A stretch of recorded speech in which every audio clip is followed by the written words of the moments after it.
Hi guys, and welcome back to my channel. So if I'm looking down, it's because I have some notes in front of me. I'm sure I'm going to forget a lot of things that I wanted to say. But today I just wanted to talk about the difference between strippers and webcam models. I have never been a stripper, but I did work in a strip club for a little bit as a promotional model. And I can dive more into that experience in a different video if you guys want me to. I personally didn't have the greatest experience. Definitely a different vibe. Definitely was not my vibe.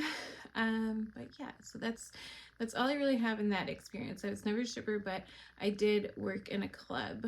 I was outside at their pool when I lived in Vegas I worked for about a summer, and that was it. Yeah, so that's a whole nother story.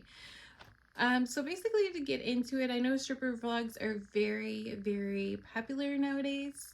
And like I said, I just kind of wanted to bring a little light on the webcam world because I feel like there's just not a lot of videos on webcamming and about our life. And I know that some people might be on the fence of being like, oh my gosh, I want to be a stripper, but I'm afraid, but maybe I want to start. And I think maybe if you are thinking about being a stripper, webcamming could be a cool way to kind of like ease on into that. I know I'm very shy. So one, I could never be a stripper because I am not that talented, girl. Those girls on the poles, I mean, oh, I wish I could do that. I literally wish. Definitely would love to take pole dancing classes. I think that would be so much fun. But I can't dance to save my life, and I'm very shy. So that would be a very, very tough job for me. So I give props to anyone in that industry. More power to you because I could never. So stripping, I'll just start off talking about stripping in general. If you're someone like me, I live in a small town now. I grew up in a small town, so everyone knows your business. If I was going to work in that industry, I would have to drive like 4 hours away.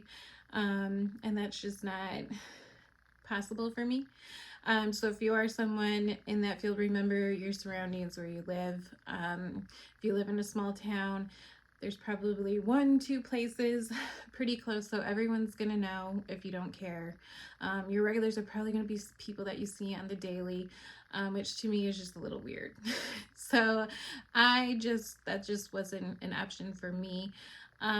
So keep that in mind with stripping. That is kind of like the downside of it. You can't really be too anonymous if you live somewhere small. Now, if you lived in a big city, you're probably less likely to run into someone you know, but you still have that, like you might run into somebody you know.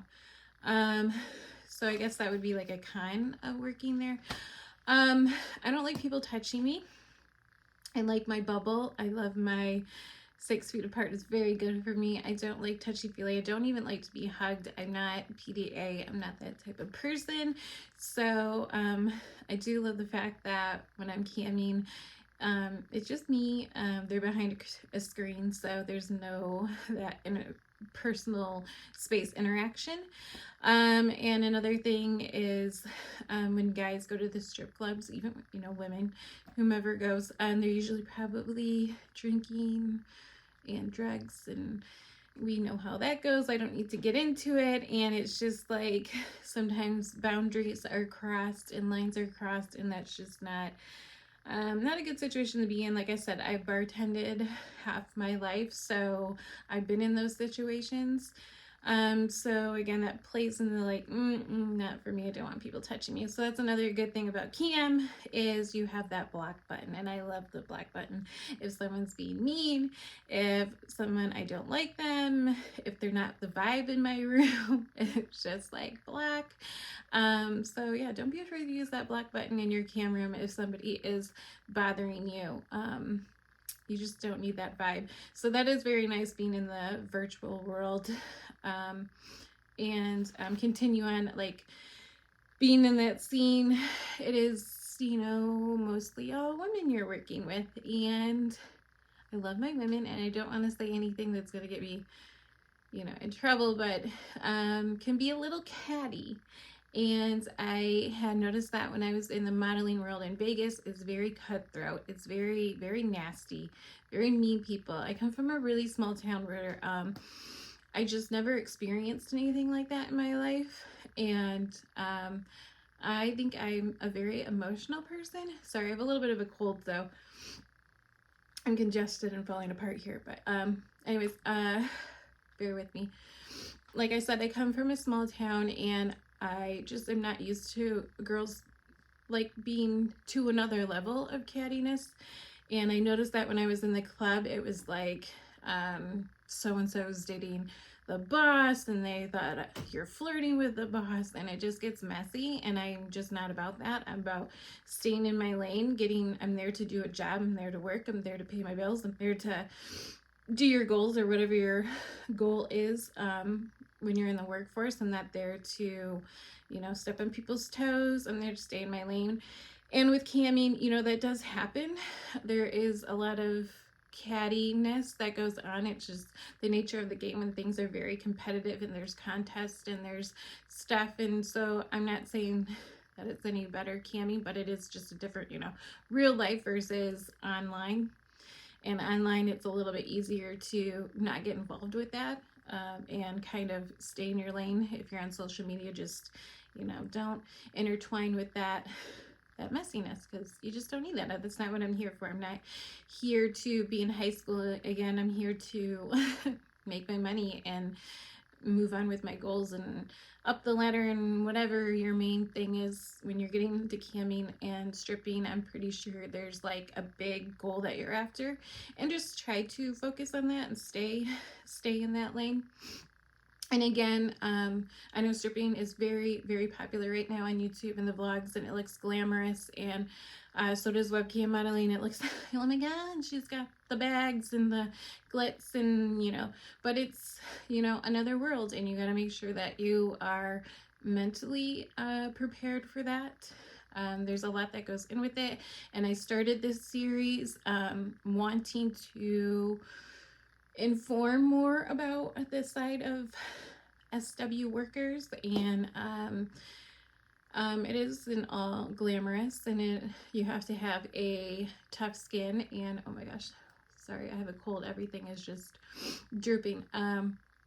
So like I said, you have to have a tough skin, and it's not all glamorous all the time. It is a lot of hard work. It is a lot of not letting bullies online get to you. And I think we all kind of get that nowadays with being online, with whether it's TikTok, YouTube, webcamming, stripping, blah, blah, blah. It's like you really have to have a tough skin and just not let that get to you. And another thing I was going to mention too, I know I'm forgetting so much I wanted to talk about, but if you, like, I want to get into the pole dancing thing. So I was thinking about, you can always, if you want to dabble your foot, but you're not sure you want to step through the door of a strip club yet, I think, getting on webcam, and you can go on Amazon. I'll list below some of the ones I was looking at. I'll probably will get one eventually. Is a pole that you can put in anywhere, any room. I think they're very easy to, like, if you don't want people to know what you do, and you don't want to a pole in the middle of your bedroom or your living room, or wherever you're going to camp from. I'm pretty sure they're pretty easy to, there's some that like detach, come in and out. So maybe you want to start doing webcamming first, and then getting a pole and getting a little bit used to like the entertainment and how to entertain and how to kind of your persona, and then be like, okay, now I'm ready to step into the club, because I know that that can be very intimidating. I mean, for me it would be to actually go in there and audition, and I just think that'd be very intimidating. I mean, I remember going on auditions just for waitressing in Vegas, and it's very nerve-wracking. And I think Cam has given me a lot of confidence, and if I could end this video on anything, I don't want it to be too long. I will touch on other things in other videos, but my birthday just passed, and I really realized why am I waiting to do my YouTube channel? Why am I waiting to do TikTok because of what other people say, or oh my god, you're on TikTok, like it's for 16-year-olds. Oh my god, you're gonna start YouTube. Is anyone gonna watch you? Like, I mean, who cares? You know what? I like doing it. I did YouTube back in 2013 when it wasn't even cool. It was nothing. I didn't do anything with it, and then I hemmed and hawed about doing it. And it's like, it's now or never, right? Because we're not getting any younger. And what I would say is, if you're thinking about stripping or webcamming or SW work, if it's OF, a spicy page, I can talk about that too. Just go for it. Just go for it. And you only live once, and if you don't like it, you don't have to do it again. Like, you never have to do it again. So those are my little tips, and some things to think about if you're thinking about either side or doing both. I know some girls that do both. So yeah, so make sure you subscribe, make sure you like this video, have any comments, want me to talk about anything. I am going to be redecorating my cam room, so I'm going to do a before and after and what I'm thinking and ideas, and so much to come to this channel with webcamming and adventures and makeovers and health and just everything. So if you're not into the webcam thing, I will be doing like fitness stuff and fashion stuff and makeup stuff, you know. And if you love my webcamming vlogs and series, then you'll see more of that too. So I will see you guys on the next one.